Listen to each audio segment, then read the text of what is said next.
రాహుల్ గాంధీ గారికి ఒక కమిట్మెంట్ ఉన్నది. ఏదన్నా మాట అంటే మాట నిలుపుకునే తత్వం అది ఇందిరాగాంధీ కుటుంబంలోనే ఉన్నది. గతంలో సోనియా గాంధీ గారు ఏ విధంగానైతే తెలంగాణ ఇస్తారన్నది ఇచ్చి తీరింది. అదేవిధంగా ఇవాళ 6th డిక్లరేషన్ తర్వాత ప్రజలు తప్పనిసరిగా కాంగ్రెస్కు పట్టం కట్టారు. అదేవిధంగా రాహుల్ గాంధీ గారు మళ్ళీ రిపీట్కి చేశారు. మేము పవర్లు వస్తే బడుగు బలహీన వర్గాలకు బీసీ ఎస్సీలకు సరి అయిన న్యాయం జరగాలంటే వాళ్ళది క్యాస్ట్ వైజ్ సెన్సస్ చేయగలుగుతాం. మా ప్రభుత్వంలో వచ్చిన వెంటనే చేస్తున్నారు. అదేవిధంగా ఇవాళ ఆయన ఆలోచనలో ఎస్సీ ఎస్టీ బీసీలకు న్యాయం జరగాలంటే క్యాస్ట్ వైజ్ సెన్సస్ మేము పవర్లు వస్తే చేస్తున్నారు. కాబట్టి ప్రజలు నమ్మి తప్పనిసరిగా ఆ ప్రభుత్వం వస్తేనే చేయగలుగుతుంది.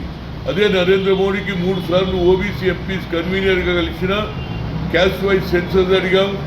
మా జనాభా ప్రాతిపదికగా మినిస్ట్రీ చేయమన్నాం. ఏది కూడా చేయలేదు ఆయన.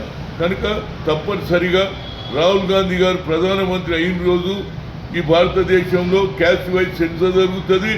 ఎస్సీ ఎస్టీ బీసీలకు తప్పనిసరిగా కింది స్థాయిలో వాళ్ళ స్థితిగతులు తెలుస్తుంది.